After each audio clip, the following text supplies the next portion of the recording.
Ho, nag-rank down sa Live Good. Posible ba yan? Okay guys, yan ang tanong ko. Okay, welcome guys muli sa BPTV at patuloy tayo sa natin, pag-evaluate natin sa Live Good.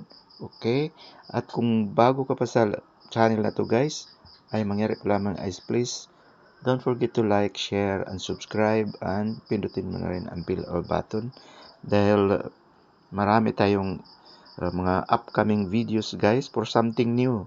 Para sa akin ay parang na tayo, nalula na tayo dito sa Live Good. Anyway, okay? So, sa ating pagpatuloy guys, ang topic natin ngayon ay posible bang mag-rank down ka sa Live Good?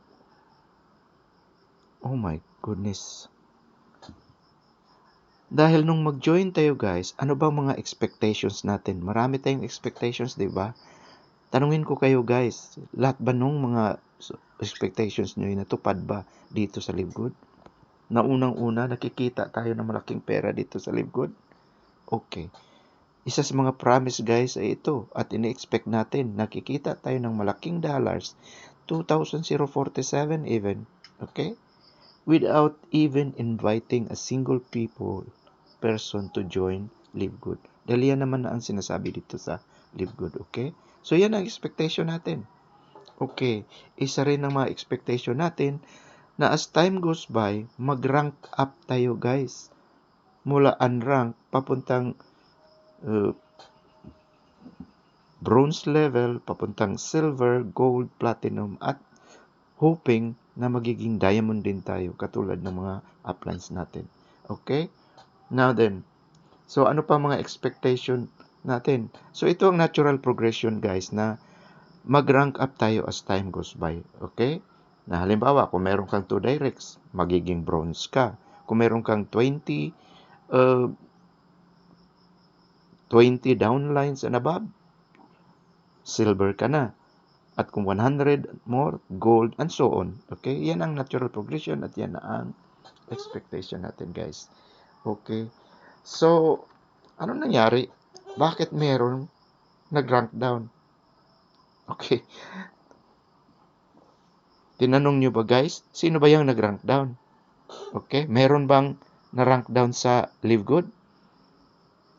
Na mula halimbawa, naka-gold level ka na, bumaba ka sa silver, hanggang bumaba sa bronze, hanggang sa naging unranked. Posible ba yung mangyari, guys? Well, I'm here to say na posibleng-posible yan, guys. Bakit? Bakit alam ko? Because yan ang nangyari sa akin. Yan din ang nangyari sa upline ko at yan din ang mangyayari sa mga uplines ng uplines natin. Yes, it is possible and it is happening. Okay? So you should be aware of this, okay? Na posible bang mag-rank down ka sa Live Good? The answer is unfortunately yes. Pwede kang mag-rank down. Paano? Okay. Example, halimbawa silver rank ka na dahil may, example to ha, silver rank ka na dahil meron kang 23 downlines at na-satisfy mo yung requirement doon na 3 downlines mo ay naging bronze at on the total, meron ka ng more than 20 downlines. Okay? So, ang rango mo niyan guys is already silver. Okay? So, anong mangyari? So, halimbawa silver ka na and for this month, for example, like for this month, silver ka na. By next month, magiging silver ka pa rin? Yan ang tanong ko. Okay? Now then, naging silver ka dahil meron ka ng 22 downlines or members sa downlines mo na tinatawag na active members or active downlines. Okay. Sino ba yung mga active downlines? Okay? Sila yung nagbabayad ng monthly subscription for that month. Okay? Dahil sa Live Good ay ini-evaluate niya, binibilang niya kung ilan ang active members mo for that month. halimbawa towards the end of the month. Di ba magkaroon tayo ng bonus, monthly bonus by the end of each month. Okay. By the end of each month or at least days before, 1 week before, ay binibilang ni LiveGood kung ilan ang active members mo. Okay? Hinahanap nila hinahanap ng system natin kung lahat ba ng mga members mo ay nakabayad ng monthly subscription. Kung ang lahat ng 22 members mo ay nakabayad ng monthly subscription last month, ibang evaluation na naman pagdating sa upcoming months. So halimbawa kung nung last month, okay, nung ginawa ko itong video, now it's March. Okay. Kung noong February ay na-promoted ka na to silver dahil more than 22 na yung active members mo downline. For this month of March, okay, for the last week ay LiveGood ay mag-evaluate kung iyan bang mga 22 members mo ay nagbabayad pa rin ng monthly subscription or active pa rin for this month. Okay? So yan ang rason kung bakit kailangan natin magbayad every month para for that particular month ay babayaran ka ni LiveGood. Now what happens kung halimbawa 22 ang members mo, 3 doon ay hindi nakabayad ng monthly subscription. Okay? So in that case then, ang active members mo ay only 19. Okay? See, 19 na lang ang active members mo. Dahil hindi sila nakabayad nakalimutan mong i-remind, o di kaya talagang wala lang silang pambayad. Okay, for this month, 90 lang ang members mo na nakabayad ng monthly subscription. Okay, so ano mangyari? Because 19 lang ang active na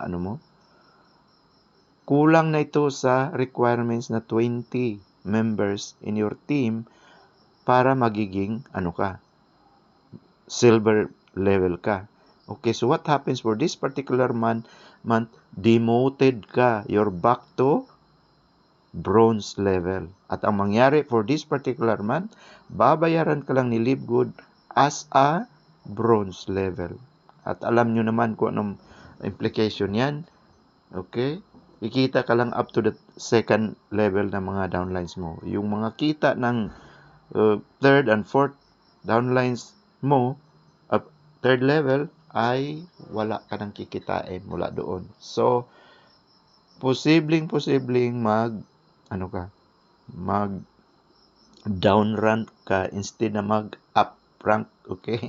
Rank down, okay? Instead of rank up. Okay? Why I'm telling this? Dahil nangyari yan sa akin. That was a shock for me, guys, actually. Na yung rango mo pala sa LiveGood ay hindi iyan manatili. As time goes by, na yung mga downlines mo ay nalagas sa network mo dahil hindi nakabayad, pati rango mo rin ay bababa ng bababa. Ano na implication is, yung income mo rin ay bababa ng bababa. So, that means mahirap sa LiveGood ang mag-maintain ng position at mag-maintain ng income. So, hindi totoo yung magpataas na pataas yung income mo kung on some months, on some days, hindi ka nakapag-recruit, ay tuluyan kang babagsak ng babagsak until one day, lahat ng mga downlines mo ay malagas. Okay? At wala ka ng downlines. Maghahanap ka na naman ng panibagong downlines. Ganito lang sa So, kung ang tanong ay, pwede ka bang ma-rank down dito sa LiveGood? Yes. At nangyari yan sa napakaraming mga uplights dito, guys. Yeah, nangyayari yan. So, sa paningin ko, hindi malayong mangyari na ang mga senior uplines natin, which is halimbawa, mga gold na, mga platinum na, ganyan, even diamond, ay posible silang bababa ng bababa ang rango nila, pababa ng pababa rin ang kita nila. Okay? Yan ang consequence. Until one day, wala na sila mga downlines. Kahit hundreds pa yan, guys. Dahil yung mga hindi na nakabayad dahil wala rin namang kita at hindi na rin na-discourage na rin mag-recruit, ay matanggal at matanggal yun guys sa network. At yung ranggo mo ay bababa ng bababa instead na pataas ng pataas yan. Okay? Kailan lang ba yan tataas? Kung mag-recruit ka na naman ng panibago, nakakapagod guys, so to speak. At walang-wala yan sinasabi nilang, maghintay ka lang at darating ang pera mo kahit wala ka nang ni-recruit dito sa Livegood. Kaya guys, ikaw, i-observe mo yung nangyari sa Livegood business mo. Kung talabang tuloy-tuloy yan. At lagi ba yang kumikita? At lagi ka bang merong pasali sa Livegood? Dahil para sa akin, tumagal ng tumagal ang Livegood, padalang ng padalang ang gustong sumali sa Livegood. Dahil sa mga negative comments, guys, hindi mo maiwasan ang mga members dito na mag-comment din ng negative. Dahil sila mismo hindi rin kumikita at nalagasan din. Okay?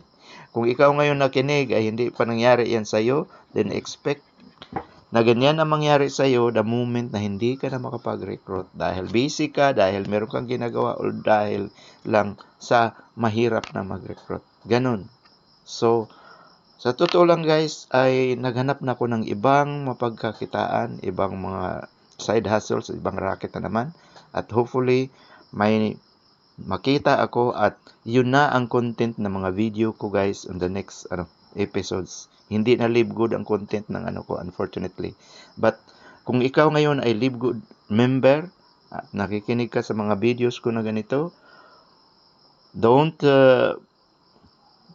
stop viewing dahil in the coming videos na ilalagay ko ay panibagong company ang i-promote ko rito. Okay? At pwede rin kayong sumali dito, sumali doon sa bagong natin, which is may plano akong lumipat na doon sa Metaverse, sa Metamax, sorry. Yan guys, nagbibigay na ako ng clue sa inyo kung saan ako lilipat sa Metamax. Dahil sa totoo lang, ang mga uplines natin guys, nagsilipat na rin. Alam mo si Coach Hans? Alam ko, kilala nyo yan. Si Coach Tim, nandito na nag-workout, nandito na nagtatrabaho sa Metamax. Dahil ang Metamax ay parang Livegood din. Meron ding income at meron din silang networking portion. Okay? Except that, ang kaibahan lang sa Livegood at Meta ay si Meta ay kung abangers ka, kikita ka ng $3 every day. Okay? Kahit hindi ka nag-recruit, may kita at makita ka on a daily basis. Dito sa Livegood, kikita lang tayo kung may pinasok tayo kung nag-network ka. At kung wala kang pina-join, maghintay ka as abangers. Ang abangers dito guys ay walang kakita-kita unless of course meron kang spillover. Pero sa Livegood ay sa Metamax, kikita ka guys, daily meron kang kita kahit mag-network ka o hindi. Forever kang merong kita sa So yan na ang content ko sa next videos ko. So watch out dahil ako doon. Magbigay ako ng mga tutorial patungkol sa Metamax. Okay? On what to do with Livegood? Okay. Para sa akin guys, i-dump out na natin ang Livegood. Okay? At huwag ka nang umasang kikita pa rito. Okay? So hanggang dito lang guys. Ang ko lang naman na posible bang mag-rank down ka dito sa Livegood? Yes na yes. At maraming na rank down na kaya sila tumigil na sa Livegood. Wala na silang downlines, wala na rin silang kita. Okay? So instead na manghimok pa sila for more, lumipat na sila sa ibang company guys na to do networking. Okay, yan din ang gagawin natin.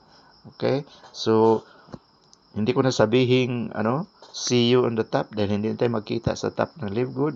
Okay? So magkita tayo sa ibang company and hope in the end maging successful din tayo. Dahil hindi tayo titigil guys hanggang hindi ka kikita dahil ang ganda naman na merong sariling racket if you like, parang racket or side hustles or may extra income ka dahil sa panahon natin ngayon, guys. Hindi na pwedeng mag-rely ka lang sa regular na trabaho mo. Kailangan meron kang side income or mga investments. At ito ang gawin natin, hindi tayo titigil. Kahit na burnout ka, guys, hindi ka kumita dito, search for another one. Ganun lang ang buhay. Okay? Wala namang kasiguruhan sa buhay. Okay? So, good luck, guys, and God bless. Hanggang dito na lang.